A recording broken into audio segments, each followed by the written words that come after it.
What she was doing was invasive. It was creepy. She had crossed a major line, but he didn't stop. Well, sometimes it's about what they do, and sometimes it's about what they don't. Let me explain. He liked reading.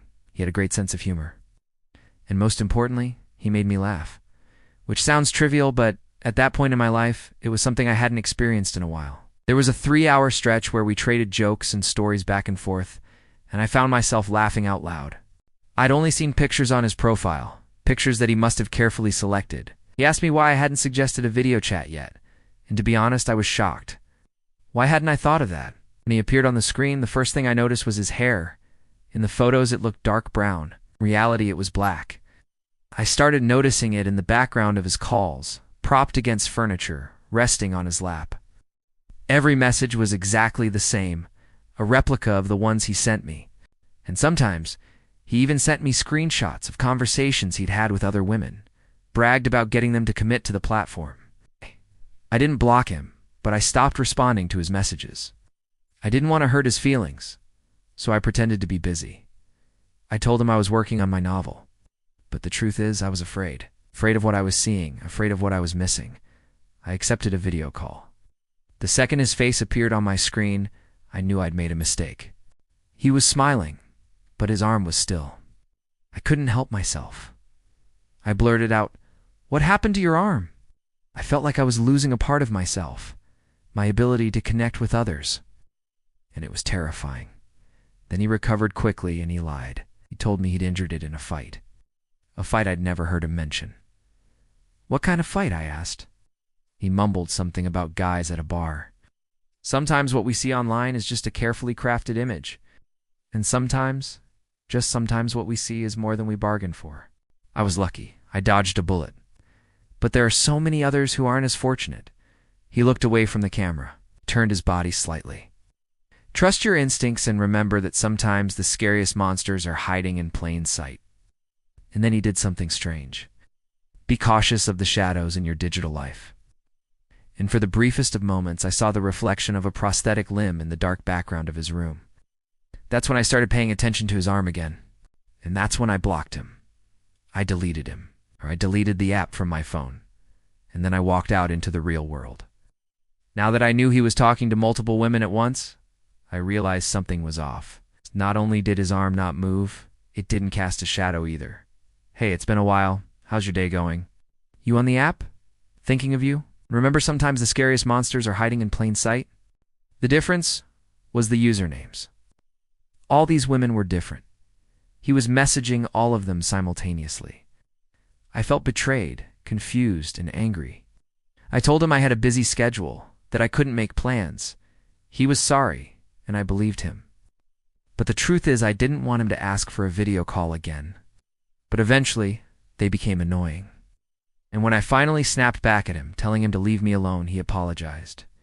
He said he didn't mean to bother me. I was hoping he'd lose interest, but he didn't. He kept writing, kept asking. And that's when the messages started coming in at 3 a.m. "Are you asleep?" It was always there. And that's when things took a turn. He texted me late at night, early in the morning. It didn't matter what time it was. If I didn't respond fast enough, he was there to fill the silence. "Do you dream about me? Can't wait to see you." The messages were relentless. We'd been talking for about a month when he asked if we could take our chats to another platform. It was meant to be a private space for couples, he said. Would he think I was shallow? Would he think I was judging him? And I fell for it? I downloaded the app, created a profile, even though I was uncomfortable.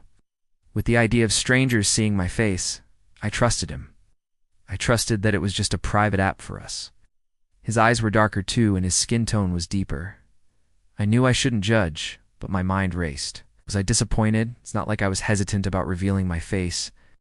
In fact, I was excited to show him. Our conversations were deep and meaningful. Something else that I couldn't quite put my finger on, but I knew I needed to address it. I smiled and nodded, but the unease lingered. As we talked, I saw that his left arm didn't move much, stayed still on top of his desk, while he gestured with his hands. On his right side, I watched him rub his left arm occasionally, but it never left his body. I asked him about it, and he brushed it off as a joke. I know it sounds superficial, but this was important to me. He said he was just keeping his left hand busy, so he wouldn't drive me crazy with the constant movements. And I imagined that if we video chatted, we could connect on another level. And when it comes to online profiles, there's always a bit of a question. Are these photos the best angle? Is there a filter? Does he look very different in real life? I'd never been in a relationship before, and I wanted to know if I would even like the person I was dating physically. We spent half of our lives together, it matters. I remember leaning back in my chair, staring at the ceiling and thinking, wow, this feels normal. Like we've known each other forever. A little over a year ago, I was in a phase of my life where I was really wary of meeting anyone. I'd just moved to a new city. I was focused on building my career. And to be honest, the whole idea of dating seemed like an unnecessary distraction. But then I met Evan. This is a story about safety online and offline. It's about knowing when to trust and when to keep holding on to that phone, because a lot of times the scariest monsters are in hiding under your bed. They're behind your screen. Welcome to my channel. So how can someone make you feel creeped out without ever touching you? Evan was someone who understood that sometimes silence could be comfortable, and he never tried to force a topic or push for more small talk than we could comfortably fill. And then he asked me out on a date. He wanted to take me to this retro arcade downtown. And although the idea of playing Pac-Man with a cute guy sounded fun, I was reluctant. I jokingly told him to send a selfie of him holding up today's newspaper. He actually did it. I know it's stupid, but in that moment, I felt this overwhelming sense of connection and comfort. I was falling for him. Oh. I told him I wasn't really comfortable meeting up yet, and he was cool with it. He didn't push. Instead, we continued talking on the app, trading messages for hours every day. One day he sent me a picture of himself wearing one of those I Love New York t-shirts.